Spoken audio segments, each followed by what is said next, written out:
नमस्ते दोस्तों, स्वागत है आपका कहानीविस में, जहां शब्दों में जादू है और हर आवाज के पीछे एक कहानी छुपी है। आज हम आपको सुनाएंगे एक ऐसी रूहानी प्रेम कहानी जो चांदनी की रोशनी में जन्मी थी और अंधेरों से लिपटी थी। तो चलिए इस जादुई सफर की शुरुआत करते हैं। चांदनी की रूह एपिसोड 1। चांदनी का पहला रहस्यमय सपना। चांदनी की आंखें धीरे धीरे खुली, पर उसकी दुनिया अभी भी धुंधली थी। अभी अभी वह एक अजीब सा सपना देखकर उठी थी जिसमें उसकी रूह चांदनी की तरह चमक रही थी। What was that? उसने खुद से पूछा। दिल की धड़कन तेज हो रही थी। सपने में एक आवाज गूंज रही थी, जैसे कोई कह रहा हो, You are more than what you think। चांदनी ने पलंग से उठकर खिड़की से बाहर देखा। चांदनी की चांदनी रात में तारों की चमक मानो कुछ कह रही थी। Maybe it's just a dream। उसने मन ही मन कहा, लेकिन दिल में एक अजीब सी बेचैनी थी। चांदनी 19 साल की एक साधारण लड़की थी, लेकिन उसकी आंखों में एक खास चमक थी, जिसे कोई समझ नहीं पाता था। शहर के बीचों बीच उसके घर के पीछे एक पुराना पुस्तकालय था। वहां जाने का उसे बचपन से शौक था। आज भी दिल में उस अजीब सी बेचैनी के साथ वह पुस्तकालय की तरफ चल पड़ी। पुस्तकालय में हवा ठंडी थी और किताबों की खुशबू हर कोने में थी। चांदनी ने अलमारी से एक पुरानी किताब निकाली जिसकी कवर धूल से ढकी हुई थी। उसका नाम था रूह की कहानी। जैसे ही उसने किताब खोली, उस पर लिखा था, Every soul has a secret, some are meant to be found। उसने पढ़ना शुरू किया, लेकिन तभी एक छाया तेजी से उसके पास आई। हे, तुम यहाँ क्या कर रही हो? एक गहरी आवाज ने उसे चौंका दिया। चांदनी ने पलटा तो देखा एक युवक खड़ा था। उसकी आंखों में एक अजीब चमक थी। मैं किताब पढ़ रही थी, चांदनी ने हिचकिचाते हुए कहा। ये किताब तुम्हारे लिए ही है, युवक ने मुस्कुराते हुए कहा। मैं आर्यन हूँ और मुझे पता है तुम्हारे बारे में कुछ। तुम्हारी रूह में छुपा एक राज। चांदनी के दिल की धड़कन और तेज हो गई। कैसे कोई उससे उसकी रूह के बारे में जान सकता था? आर्यन ने धीरे से कहा, I know it sounds crazy, but you are connected to an ancient power, one that many have searched for centuries। चांदनी ने सवाल किया, मगर मैं क्यों? मैं तो सिर्फ एक आम लड़की हूँ। आर्यन ने किताब की पन्नियां पलटते हुए बताया, तुम्हारी आत्मा का इतिहास तुम्हारे परिवार के साथ जुड़ा है। तुम्हारे अतीत में ऐसी शक्तियां हैं जो तुम्हें पता भी नहीं है। उस दिन से चांदनी की जिंदगी में धीरे धीरे बदलाव आने लगे। रातों के सपने और ज्यादा गहरे होने लगे और उसका मन इस सवाल में उलझा, क्या सच में वह कुछ खास है? चांदनी का बचपन का दोस्त विक्रम, जो उसे बचपन से जानता था, उसे बदलते हुए देखकर चिंतित हो गया। वह सोचने लगा कि कहीं चांदनी खतरे में तो नहीं है।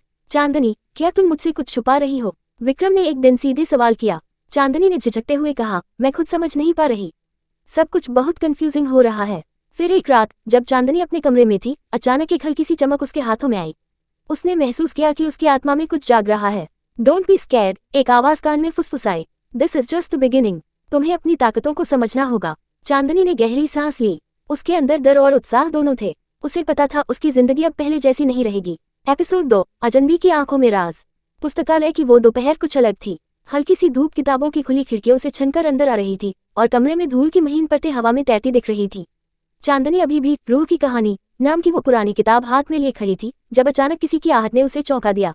हे, you shouldn't be here alone. एक गहरी और शांत आवाज उसके कानों में पड़ी। वो तेजी से पलटी। उसके सामने एक अजनबी खड़ा था। उसकी उम्र कोई 20-22 के करीब होगी, लंबा, दुबला और आंखों में कोई ऐसा भाव जिसे शब्दों में नहीं बांधा जा सकता। चांदनी ने किताब को जोर से पकड़ा और धीरे से पूछा, तुम कौन हो? मैं आर्यन हूँ, उसने मुस्कुराते हुए कहा, और मुझे लगता है कि तुम्हें ये किताब मिलनी ही थी। चांदनी को झटका लगा। तुम कैसे जानते हो कि मैं ये किताब क्यों पढ़ रही हूँ? आर्यन थोड़ी देर उसे देखता रहा, फिर बोला, because I have seen you in a dream same as yours. Chandni की सांस रुक सी गई। क्या ये लड़का वही सपना देख रहा है जो वो? पुस्तकालय का माहौल और भी भारी हो गया।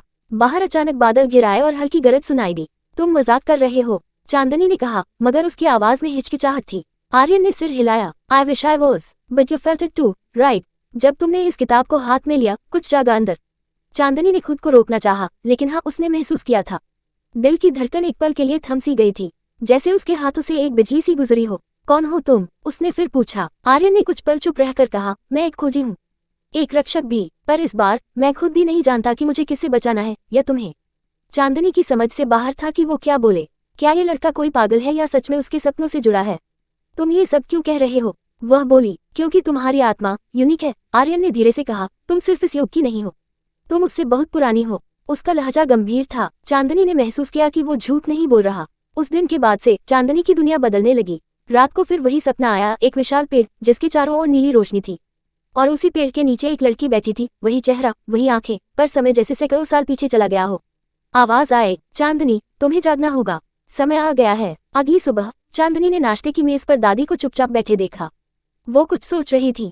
दादी, क्या आपको कभी कुछ अजीब सपने आते हैं? चांदनी ने पूछा। दादी ने उसकी तरफ देखा, जैसे बहुत कुछ कहना चाहती हूँ लेकिन डरती हूँ। कभी कभी, दादी ने कहा, और वो सपने हमेशा सच साबित होते हैं। चांदनी चुप हो गई। दादी ने एक पुराना बक्सा निकाला। उसमें से एक छोटी डायरी निकली जो समय से पीली पड़ गई थी। ये तुम्हारी परदादी की डायरी है, दादी बोली। उसमें आत्मा, पुनर्जन्म और चांद से जुड़ी रहस्यमयी बातें लिखी हैं। चांदनी ने डायरी खोली। उसमें एक पंक्ति ने उसका ध्यान खींचा, जिसके भीतर चांदनी की रूह बसती है, वह दोनों दुनियाओं का द्वार है। उसके रोंगटे खड़े हो गए। उधर आर्यन भी अकेला नहीं था। वह किसी से बात कर रहा था, लेकिन फोन पर नहीं, एक रहस्यमय पत्थर के टुकड़े से।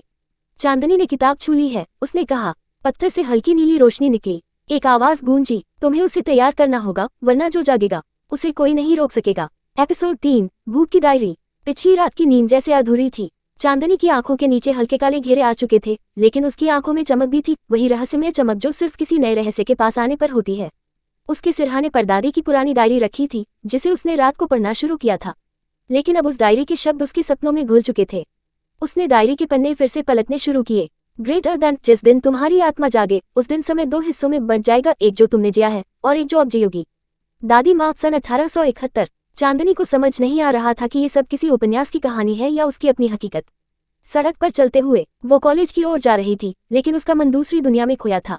चांदनी, एक आवाज पीछे से आई। वो पलटी तो देखा, विक्रम खड़ा था, वही बचपन का दोस्त जो हर मुश्किल में उसके साथ रहा था।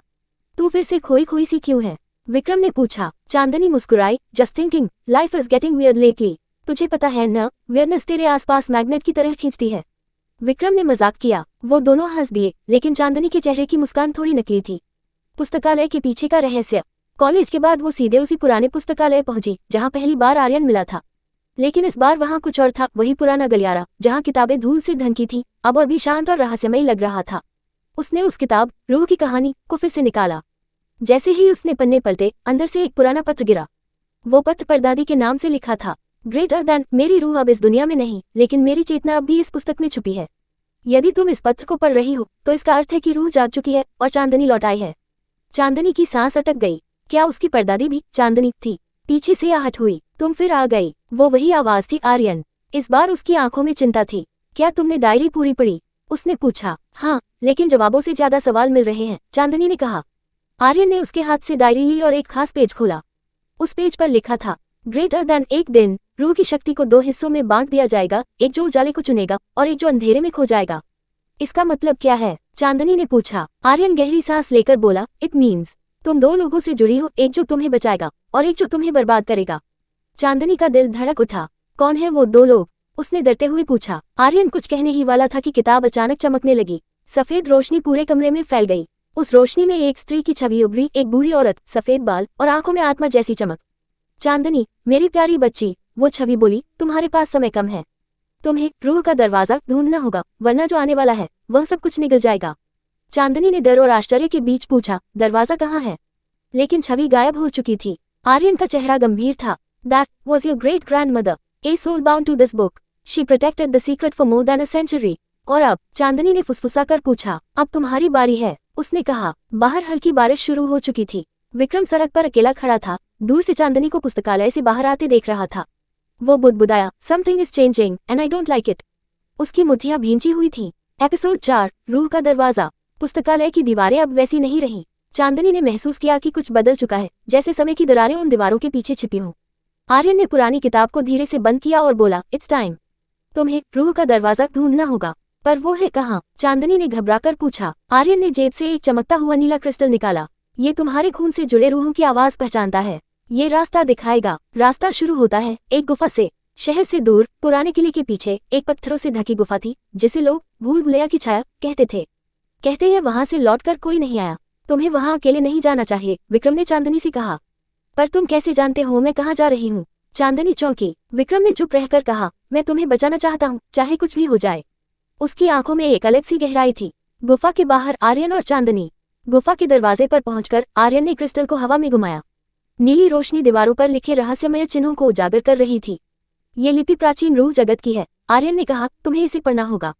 मैं कैसे? चांदनी हैरान थी, लेकिन जैसे ही उसने चिन्हों की ओर हाथ बढ़ाया, शब्द खुद ब खुद उसकी जुबान पर आने लगे। ग्रेटर देन, प्रकाश के द्वार पर रूह की परीक्षा होती है। जो भय से जीत जाए वही दरवाजा खोल पाए। दीवारों से तेज रोशनी निकली और दरवाजा खुल गया। गुफा के भीतर अंदर अजीब सी ठंडक थी। हर तरफ नीली लहरें तैरती दिख रही थी, जैसे आत्माएं हवा में झूल रही हों। यहाँ सैकड़ों आत्माएं हैं, चांदनी ने धीरे से कहा। They are watching you, Aryan बोला। They remember you from your past life. अचानक जमीन कांपने लगी। एक काले धुएं से बना राक्षसी चेहरा सामने आया, उसकी आंखें आग जैसी चमक रही थी। ग्रेटर देन, तुम रूह की वाहक हो, पर क्या तुम अपने अंधेरे को स्वीकार कर सकोगी? चांदनी कांप उठी। तुम कौन हो? उसने पूछा। ग्रेटर देन, मैं तुम्हारी छाया हूँ। जो डर तुमने दबा रखा है, मैं वही हूँ। चांदनी को याद आया उसके बचपन का वो हादसा, जब उसने अपनी माँ को खोया था। वो आग, वो चीखें और खुद को बेबस पाना, उस दर्द को उसने हमेशा छुपा कर रखा। मुझे तुमसे डर नहीं लगता, चांदनी ने कांपते स्वर में कहा। मैंने तुम्हें स्वीकार किया। धुएं का चेहरा चीखते हुए गायब हो गया। गुफा की दीवारें फिर से चमक उठी और सामने एक शानदार दरवाजा उभर आया। रूह का दरवाजा, वो सोने और चांदी की धारियों से बना था। बीच में एक चंद्रमा और सूरज की आकृति थी। दिस इज इट, आर्यन ने कहा। अब क्या? चांदनी ने पूछा। अब तुम्हें इसे छूना होगा और जो दिखेगा वही तुम्हारी अगली दिशा तय करेगा। चांदनी ने दरवाजे पर हाथ रखा। अचानक एक तेज चमक और वह एक दूसरी जगह पर खड़ी थी। एक मैदान जिसमें नीले चांद की रोशनी पड़ रही थी। वहां एक औरत खड़ी थी, उसकी शक्ल चांदनी जैसी थी। मैं तुम्हारी पूर्वज हूँ, वह बोली। तुम्हें वही काम पूरा करना है जो मैं अधूरा छोड़ गई थी। क्या काम? चांदनी ने पूछा। रूहों की दुनिया और जीवितों की दुनिया के बीच संतुलन बनाए रखना, वरना दोनों मिट जाएंगे। वापस गुफा में चांदनी की आंखें फिर खुली। दरवाजा अब बंद हो चुका था, लेकिन उसका दिल अब एक नए संकल्प से भरा था। विक्रम गुफा के बाहर खड़ा था। उसने अंदर झांका और चुपचाप बोला, अब शुरू होगा असली खेल चांदनी। उसकी आंखों में एक परछाई सी थी। एपिसोड 5, छाया की चाल। गुफा से बाहर निकलने पर चांदनी को लगा जैसे कोई अदृश्य बोझ उसके कंधों से उतर गया हो। लेकिन आर्यन चुप था, उसकी आंखों में कोई अनकहा डर तैर रहा था। क्या अब सब ठीक हो जाएगा? चांदनी ने पूछा। नहीं, आर्यन ने धीरे से कहा, अब असली खतरा शुरू होगा। उस रात विक्रम अपने कमरे में बैठा था। एक पुरानी किताब की जिल्द पर हाथ फेरते हुए उसके चेहरे पर अजीब मुस्कान थी। तो दरवाजा खुल गया। उसने खुद से पूछा। उसने किताब खोली। अंदर एक पन्ने पर सिर्फ एक वाक्य लिखा था, ग्रेटर देन, जब रूह जागे छाया अपना खेल शुरू करेगी। विक्रम ने अपनी हथेली खोली। वहां एक काली अंगूठी थी जिसमें हल्की नीली लपटें उठ रही थी। सुबह कॉलेज कैंपस, सब कुछ सामान्य लग रहा था, लेकिन चांदनी अब बदल चुकी थी। वो अब हर चीज को दो नजरों से देख रही थी, एक इंसानी और एक रूह की नजर से। वो जब किसी व्यक्ति की आंखों में देखती तो उसका अतीत उसकी आंखों में झलकने लगता। मैं लोगों के दर्द महसूस कर पा रही हूँ, उसने आर्यन से कहा। That's the gift and the curse, Aryan ने गंभीरता से कहा। उसी दिन दोपहर कॉलेज में एक नया प्रोफेसर आया। नाम था डॉक्टर विवेक राघव। उसकी चाल में कुछ अजीब सा गुरूर था और उसकी आंखें जैसे बहुत कुछ छुपा रही थी। पहली ही क्लास में उसने पूछा, क्या आत्मा विज्ञान को छू सकती है? सभी छात्र चुप। चांदनी ने धीरे से हाथ उठाया। शायद आत्मा विज्ञान को महसूस कर सकती है, लेकिन विज्ञान आत्मा को समझ नहीं सकता। डॉक्टर राघव की आंखें सिकुड़ गईं। उसने सिर्फ कहा, इंटरेस्टिंग, बहुत इंटरेस्टिंग। विक्रम और डॉक्टर राघव गुप्त बैठक। कॉलेज के बंद लाइब्रेरी कक्ष में, जहां कोई नहीं जाता, वहां एक हल्की बातचीत हो रही थी। विक्रम, वो अब जाग चुकी है। डॉक्टर राघव, तो अब अगला कदम छाया की चाल है। विक्रम, मैं उसके करीब हूँ, पर आर्यन, वो अड़चन बन रहा है। डॉक्टर राघव, आर्यन को हटाना होगा। इस बार रूह को अंधेरे की तरफ मोड़ना है, न कि उजाले की तरफ। रात चांदनी का सपना। चांदनी एक सफेद मैदान में खड़ी थी। चारों ओर धुंध थी। अचानक एक लड़की सामने आई। उसकी शक्ल बिल्कुल चांदनी जैसी थी, लेकिन आंखें काली थी। तुम कौन हो? चांदनी ने पूछा। ग्रेटर देन, मैं वो हूँ जो तुम बनने से डरती हो। कौन सी मैं? ग्रेटर देन, तुम्हारी छाया, तुम्हारा अंधेरा। चांदनी ने देखा, छाया की आंखों से आंसू गिर रहे थे, लेकिन उन आंसुओं से जमीन जल रही थी। ग्रेटर देन, मुझे अपनाओ, वरना मैं तुम्हें निगल जाऊंगी। अगली सुबह चांदनी उठी तो उसकी हथेली में एक काला निशान था, जैसे किसी ने अंदर से कुछ उकेरा हो। ये क्या हो रहा है मुझसे? उसने घबराकर आर्यन को दिखाया। आर्यन का चेहरा पीला पड़ गया। That's a mark of duality. तुम्हारी छाया ने तुमसे संपर्क किया है। अब क्या? चांदनी ने पूछा। अब या तो तुम उसे काबू में लाओगी, या वो तुम्हें। आर्यन ने धीमे स्वर में जोड़ा, और शायद तुम्हें मुझसे भी दूर जाना पड़े।